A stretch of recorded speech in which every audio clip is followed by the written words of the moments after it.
think about what systems can we build so that everybody across all dimensions of diversity have the opportunity to thrive here. Because as much as we want to say this work was founded on policy decisions, legislative development, a lot of this work was founded on the deep pain that people experienced, the exclusion, the othering, the inaccessibility, the discrimination. And instead of internalizing that hurt and harm, people shared their stories so that they could make change happen not only within their sphere of influence, but across industries. Hello, everybody, and welcome to Sundays with Vernā. We are going to have an incredible conversation with the one and only Prasanna Ranganathan. And I am so excited that we're having this opportunity to talk with Prasanna. Just so that you know, again, most people know my pronouns, she, her, hers. And today I am wearing a red jacket with a black top, and my hair is short and kind of blondish, grayish, brownish, and I have on gray headsets today. Prasanna, do you want to introduce yourself? Yes. Hi, Vernā. Thank you so much for having me. My name is Prasanna. You can call me Pras. My mom gave me the name and the nickname, so I have it on pretty good authority. Either is fine. My pronouns are he, him, and I am wearing a floral blazer / jacket with a dark t-shirt underneath, 2 gold chains, and I'm a South Asian man who is bald, and I have black eyebrows. So I am so thrilled to be here. I wanted our audience to know a little bit about you. Preston and I have met maybe, I don't know, in the last half year or so, but I've been so impressed by all the things you're doing. You've been in the business of the diversity, equity, inclusion, belonging, accessibility for many years, 18 years, in fact, and you have global experience across tech and across law and the entertainment industry. So I'm excited to get up into that, as well as international human rights. You are the founder of your own consulting company, and you work on talent systems and inclusive storytelling. But you used to be the head for diversity, equity, inclusion, and belonging at Shopify. And there you shaped a lot of really innovative programs and strategies. You're a documentary producer, a board member for the Disability Screen Office, a co-author of This is the Cookbook, Yes. Made with Prema, who is your mother. Yes, Love that's it. right.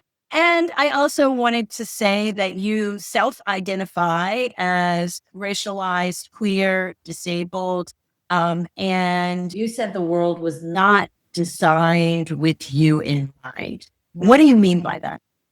So I think about it in the context of we often think about how we navigate places and spaces. And I think for me, I never quite felt like I belonged. Like there was always something missing, whether I was in community, I always felt like something was missing there where I couldn't fully be myself, or when I was at school, I wasn't able to share all the aspects of my culture. And so I always felt like the thing that most sort of defined my childhood and growing up in university was a question about who am I? Who am I? What is my purpose? But also, who am I in the context of this world? And so for me, the big question and sort of that who am I question was informed by who do I see represented on screen? Who do I see represented in leadership positions? And then why are people like me not in those roles? So for me, I was navigating a world where I didn't see a blueprint for my presence and my contributions. I often was the first or the only person from an underrepresented or equity deserving community in a room or on a team. And so often I describe it as needing to be a multi hyphenate by obligation as opposed to a multi hyphenate by choice. And what I mean by that is even in school, I noticed that I was the only person with a disability or the only person who was racialized or queer in law school in the early stages of my profession. And so then I would sit on the advisory board for people with disabilities for our attorney general or minister of justice. I would be responsible for organizing diversity, equity, and inclusion initiatives in the workplace that were outside of the scope of my work. And the reason I share that is because I think so often there's this perception that we are successful or we're making choices to work in a range of sectors. I believe that's true. It speaks to the creative parts of my personality. But so often I made choices because I had no other choice. I had to be a storyteller. I had to be a legal professional. I had to be a policymaker. I had to be a filmmaker. I had to be an advocate. I had to be an agitator or a change maker because as the first or the only in so many spaces, it became my responsibility by obligation to make that change happen. So, also, this is a curious question and it may be offensive, but I'm going to try it anyway. And then you can tell me and you can actually sort of school me on what I should ask, how I should ask this. But when your disability around blindness, when did that happen? And were you, yeah, and where, and how did that impact sort of what you were taking in visually or as you thought about yourself and your own image? Yeah, for sure. So I first experienced vision related issues when I was about 12 years old. I got my first pair of glasses when I was one. My vision from birth was limited. I had low vision from birth. But my first surgeries were when I was 12. And then I actually made it through law school without any adaptive technology.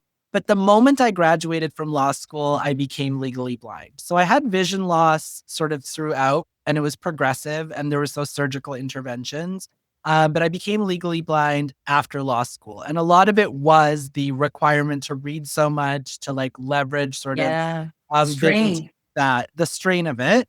And then I have what's called macular degeneration in addition to retinal detachment, previous retinal detachment. So my condition is degenerative. So I lose vision year over year. So I was legally blind in 2005. And then about by 2014 was considered fully blind. I can see now colors and shapes, and I can read things using adaptive technology, voice to text, etc. But I navigate that world with that reality of understanding what it is to have more of my vision and now not having that. And then being able to sort of examine the world and what more we could do for people who are blind. Yeah. I mean, that is some perspectives when I consider, so much we talk about in the circles of the work we do Yeah. is the idea of empathy and being in someone else's shoes and just the fact that you have been in both shoes, a person who could see and also a person who was gradually losing your vision to now. Yeah. I'm sure that really informs so much of, I would imagine, not just what you can see and think, but also just your heart. Yeah. It really Can does. you tell me a little bit more about that? Yeah, I think for me, it helped me become a better advocate. So, at a tangible level, like understand what barriers existed and how I needed to fight against them, not just for myself, but for others. But it also within me created a sense of what community means. So, I always describe community, and it really was brought to life for me with the disabled community and allies and others. I always say community is the process by which we make the invisible thread that connects us all visible. And so for me, that invisible thread is love. And community is the process by which we make that invisible thread of love visible. And so, as someone who can no longer see and maybe not rely on my vision to sort of navigate the world, I think about what are the different ways in which we can receive and share information. What are the different ways in which we can receive and share our perspectives or feelings? What are the ways in which we can use our our voices, our experiences, our platform, our skills in service to the world, not just to add value to others, but to connect with others. And so for me, this journey of vision loss and now my experience with blindness has been one about understanding the multidimensional nature of life and how I can bring my whole self to all of those dimensions so that I can live in a world that, while it may not be designed with me in mind, I know that I can carve out and find my place within it. Oh, thank you. Thank you. You. And that is so powerful. And I think also about your term multi-hyphenated. So I think most people know what that means. like like Asian, you blind, Yeah. you know, Queer. storyteller, Yeah. queer, consultant, lawyer. Yes. Yeah, Exactly. right. So Yeah. lots of hyphens. And I also really resonate with the idea of community because this is an area where I am very focused now also in realizing the power of it. And I remember hearing like 2 weeks ago someone saying that also that community is medicine. And right, it just totally resonates. That's so beautiful. Yeah. Yeah. And that idea of in our multiple identities, there are so many connection points, but like you said, we have to do the work to make them more visible. I love that. Yes. And community is the process of doing it. It's in connection with one another. We challenge each other's ideas. We find points of connection. We find moments of opportunity. And we realize that together, we don't need to be depleted. Together, we can find a source of strength that allows us to move forward. Yes, yes. And we're not fooled by all of the foolishness that would suggest that we need to be at each other's throats or we need to be polarized or there's one group that's going to get it and that means another group cannot. So you know what I'm referring to. For sometimes we call it the hierarchy of the oppression, but you know, it's the and all the backlash that we're seeing right now, especially pronounced in the United States around DEI and the sort of mischaracterization of who it is and what it is and who it's for. And so I would love to hear your brilliance on how you're seeing this time, and what companies and organizations should be thinking about when they are designing the work of diversity, equity, inclusion, accessibility, belonging, that set of initiatives that are meant to make all of us better. Better. Yeah, I think for me, the thing I'm really noticing about this moment, I find it heartbreaking and devastating, but I also don't find it surprising. And so for me, I think that's the really hard nexus to live within, is the idea that I was prepared for this moment to happen, but yet I'm so heartbroken that it did. And I think living within that world, I think for me, the biggest thing I can think of, and I have to say, while it's manifesting in very tangible ways in the United States, the borders are not porous. That dialogue and conversation is rampant in Canada as well. It is with clients as I'm working around the world, conversations that are emanating that weren't emanating 6 months ago, a year ago, 2 years ago. I mean, 4.5 years ago, we saw companies make strong commitments. Like, all of those pieces. So the word that's come up a lot for me and in conversations with people is betrayal. And so I think 4.5 years ago, when organizations made these bold commitments, these bold pronouncements to make tangible change happen, and to now see that change devolve or not exist in the same way, people feel that deep sense of betrayal. Because as much as we want to say this work was founded on policy decisions, legislative development, a lot of this work was founded on the deep pain that people experienced, the exclusion, the othering, the inaccessibility, the discrimination. And instead of internalizing that hurt and harm, people shared their stories so that they could make change happen, not only within their sphere of influence, but across industries. So my urging, my plea to corporations in this moment is to think about the importance of the work and what got us to this moment, what people gave so that this work could exist, and think about how we can move beyond relying on extractive practices where we ask people to share their stories in pain so that we make change happen. Instead, think about what systems can we build so that everybody across all dimensions of diversity have the opportunity to thrive here. And in doing so, audit systems and processes, design systems that are equitable, bias free, and accessible, constantly interrogate whether that work is happening, make sure that your hiring processes are based on competencies and not feelings or inclinations or biases, and then get about the work of implementing those best practices. Because once you build that blueprint into what you do, not only are you making change happen for your employees and your teams, you're signaling to other organizations that a path to progress is also a path to profit. And a path to profit is only possible when everybody is included, valued, heard, and celebrated.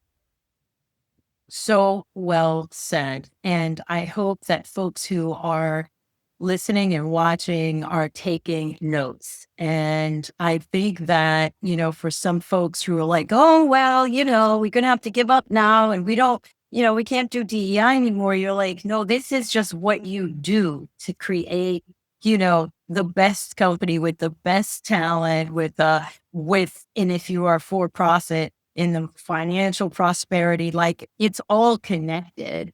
And this point that you're making about really not asking people to give out of a place that is probably like already traumatized and, so deeply, so much has been taken already. And then to ask people to do that, give more of that, and then not to reciprocate or not to fully integrate integrate this into your systems, because that's all you're doing. I mean, I don't mean that's all you're doing as in it's easy, but what I do mean is that's how the work ultimately needs to get done, is that it needs to be in how we think about hiring and outreach and, how we think about bringing people on board and how we do evaluations and how we look at compensation. And then just using the statistics and using the numbers and the quantitative aspects to, like you said, do the audit. How are we doing all these things? And who's doing well and who's not doing as well? And what are the barriers to the ability for them to thrive? So I think this is so important. And I am also wondering, in particular around disability, what do companies get wrong? And why is accessibility just being added and recently to how we think about, what we're doing as far as creating spaces where everyone can thrive? No, thank you for that question. I think so disability, I would describe it as it's one of the world's largest equity seeking groups. 15 to 16% of the world's population is disabled, according to the World Health Organization.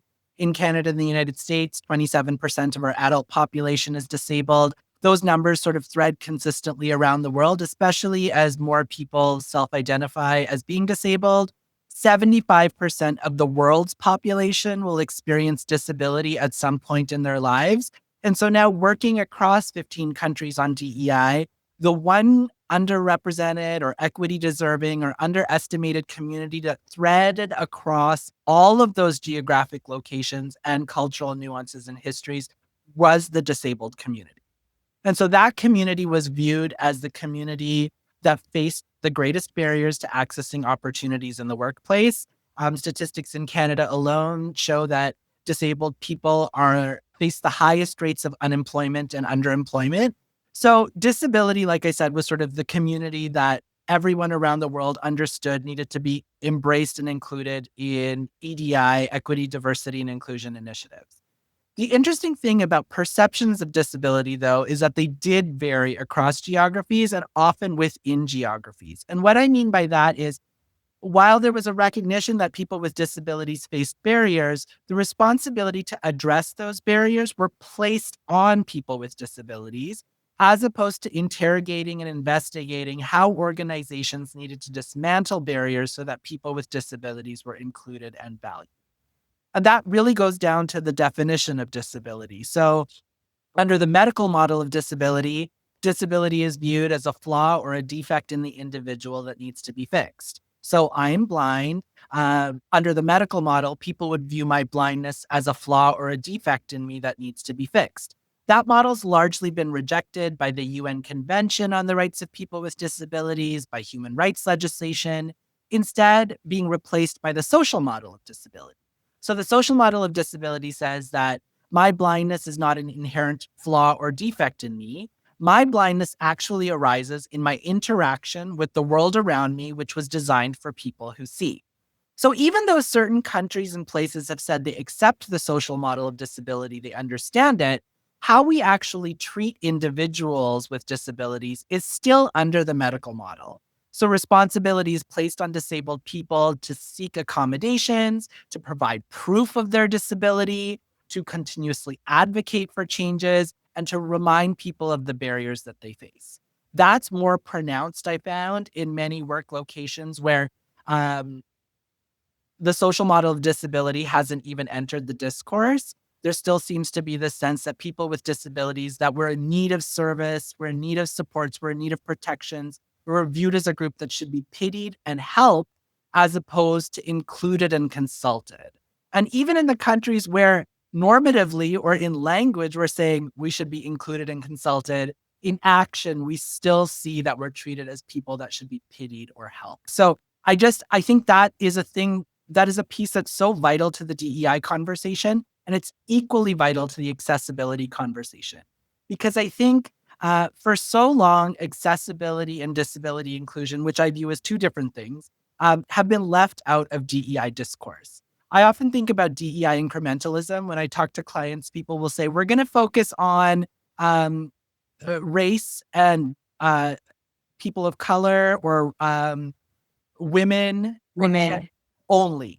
And then we're going to we'll grow the communities there, not understanding that people with disabilities, queer people, trans people, we exist within all communities.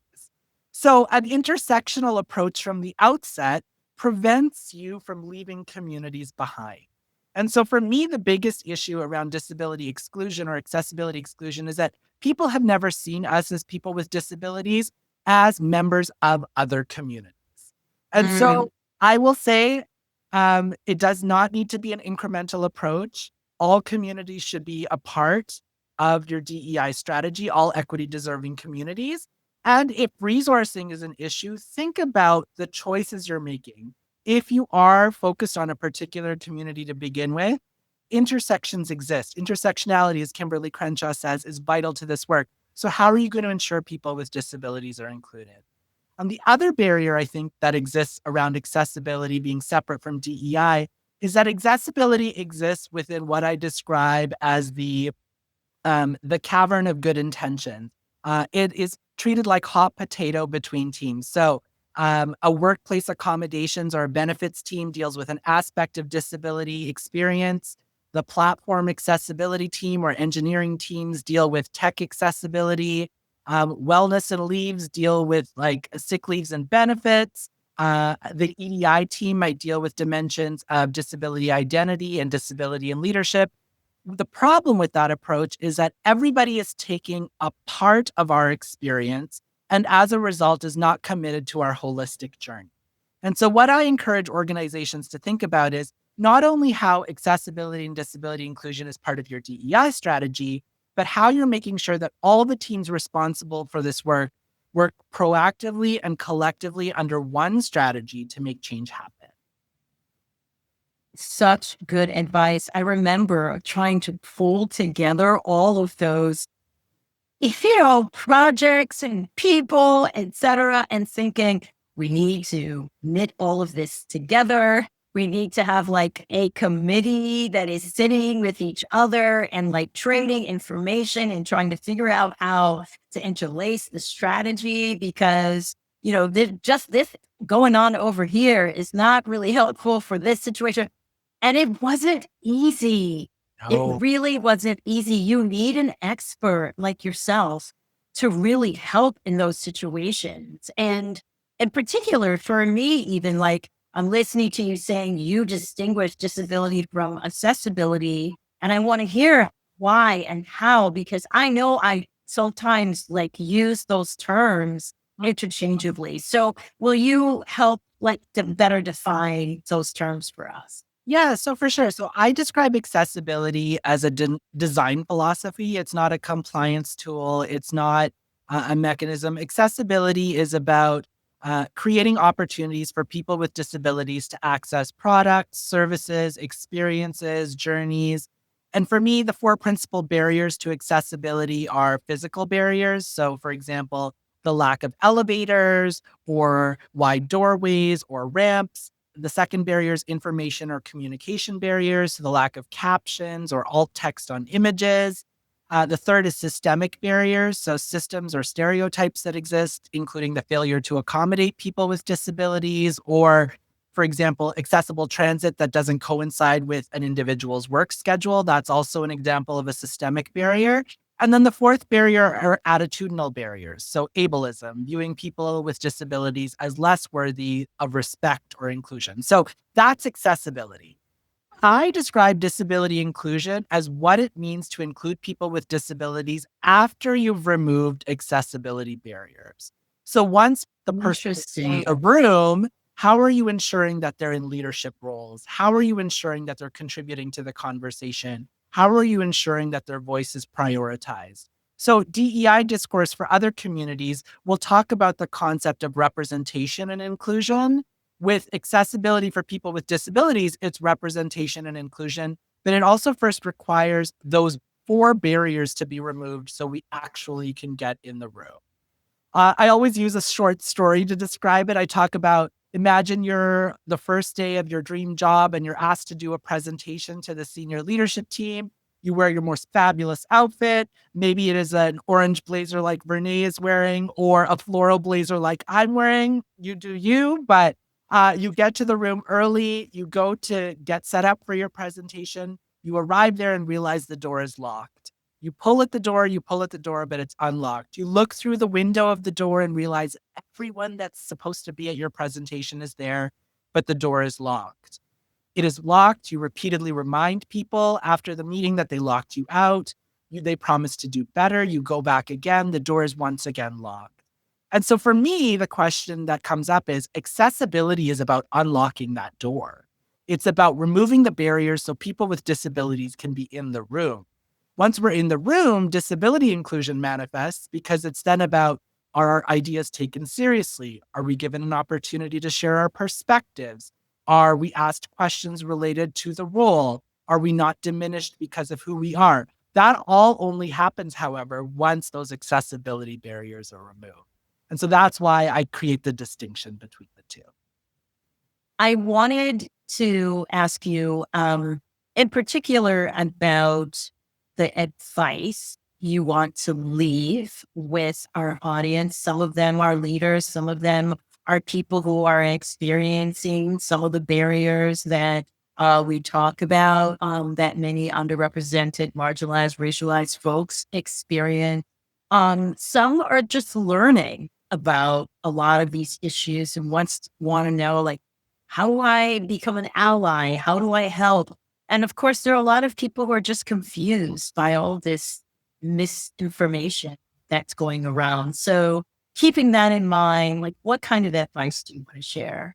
Yeah, I think I would share two pieces of advice. The first is be open.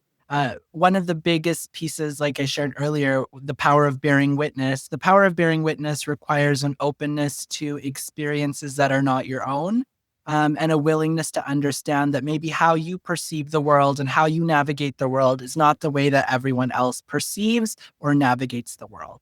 And so I just encourage people to live with that openness. from that space of openness, you can build a foundation for allyship where you learn about the experiences of others, you amplify their experiences, and you take action to build a more equitable, inclusive, and accessible world. But it all comes from that openness to an understanding that everybody navigates this world in different ways. And you will be forever transformed when you hold space for the fact that their journey is not your journey, but the threads that connect your journeys might allow you to find ways in which you can work together. So that's the first piece. The second piece I offer more to people from equity deserving groups or people doing DEI leadership work at a time when the world feels like it is against this work, it's against building equitable workplaces. It's a reminder that your job, your calling, your purpose is not the sun in your nucleus, in the solar system of your life. You are the sun in the solar system of your life. And I say this because in season 10 of Grey's Anatomy, the last episode, Christina Yang's last words to Meredith are, he might be bright and shiny and dreamy, but he's not the sun, you are. And so it's a reminder for me that as great as my job title might be, as fabulous as my family is, as wonderful as all the work is that I'm doing, or as urgent as all of the priorities are on my table, as vital as it is that I advocate and make change happen, I am the sun in the solar system of my life. And it's vital for me to understand how I can regenerate and rejuvenate myself in a world that's trying to diminish me. And that in doing so, in focusing on that sort of sense of self in the world, you can more proactively make decisions about what you want to do to make change happen. And the final thing I'll offer is that um, as much as we sometimes introduce ourselves by what we do, we are so much more than our jobs. We live multifaceted, rich, complex lives. We are, as I said, multi-hyphenates and multidimensional. And if there are ways for us to lean into different aspects of our identity and our journey and our passions so that we can find grounding and center, a sense of center in this time, I encourage us to do that because this work is forever. This work will always exist, no matter what they call it or how they try to take it away. This work will always exist. Our time on earth is finite. So, what are we going to do with the time we have to not just pour into others, but be the brightest, most highest expression of ourselves? And that one is from Oprah, who I always go back to. How will we be the highest expression of ourselves? I love that. Also, what are you excited about? It's a wild time. And of course, there are many things to be sad about, but a person who is creative like you and who has also always looked for the possibilities, I just want to know what's gotten you excited. I am excited for the art that is being created and the art that is going to be created. I always describe moments of pain and difficulty as being the foundation upon which artists create pieces of work that help us make sense of this current moment and allow us to dream of a better future. And so, whether that's Cowboy Carter tracing like the roots of country music, uh, and the Black artists that founded that genre, whether it is visual artists, whether it is fashion designers that are blurring the lines as to what gender expression means through fashion, whether it is disabled artists that are talking about the different ways in which we can share content and stories. I want this moment in time. What I'm so excited about is the potential for art to not just reflect this moment and allow us to dream of a better future, but also to give us the language and the lexicon to process what we're experiencing and heal from the hurt. I love that because I am right with you. I mean, you know what they say, crisis always affords the opportunity. And art, and for sure, I believe doing this work, that art is the best medium for, because everything's so nuanced and there's so many perspectives and layers. And you can go to an art show, you can go to a play, you can listen to a comedian, and you're just like, oh my gosh, how did they actually manage to speak to so many people and so many parts of the issue that actually causes us to grow and to really see all the possibilities. And I'm excited about that too, the creativity that comes, the resilience that kind of shows itself, right?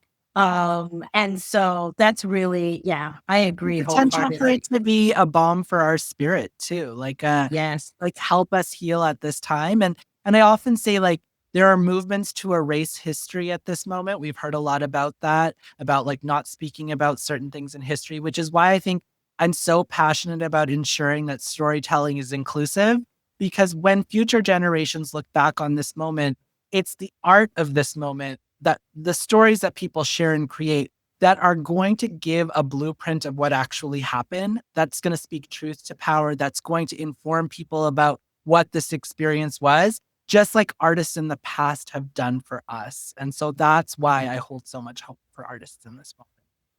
And exactly. And like people don't get so upset, so sad, so hurt that you stop creating. Like Oh, I think it was just Carrie Fisher that said, take your broken heart and make it into art. And yes. that's something that I often hold on to. Oh my gosh, I love that. Last questions. We always ask all of our guests are like, what have you changed your mind about recently? I'm no longer focused on solely individual transformation, which was how I first started my career. If I can just convince one person, maybe we can do the following. I now realize it's about how do I involve people in systemic transformation, in systems building and creation, so that the individual transformation can follow from the results they see after systemic changes in place. Wow, that's pretty powerful. I have to say I'm somewhere in between, which is that I said I've been working a lot on really deeply understanding community. And I used to think that we were all going to become like one beloved community. But more recently, I've been thinking that we need to all figure out how to transform whatever community we're in Oh, into a beloved community. yes. And we have access to so many different communities, like we said, because we're all like pretty multifaceted and multi identified. And so there are lots of places where, as individuals, we can help transform a larger group so that group can also be thoughtful about systems and practices and policies. So we're somewhere in between. And I'm also learning very much to keep my mind open and to question my own opinions and to seek the opinions of others. So thank you so much for joining us Sundays with Vernā. It's been a joy to be with you and to have some of those invisible kind of connections made more visible. And also, thank you so much for what you shared from your expertise with our audience. Thank you so much, Vernā. It has been such an honor to be in conversation with you. As I mentioned at the outset, you, for me, have set the blueprint of what it means to be an intentional leader who leads with love, who builds systems, but who also connects and creates community. And so it means so much to be a part of your community. It means so much to be a part of this podcast.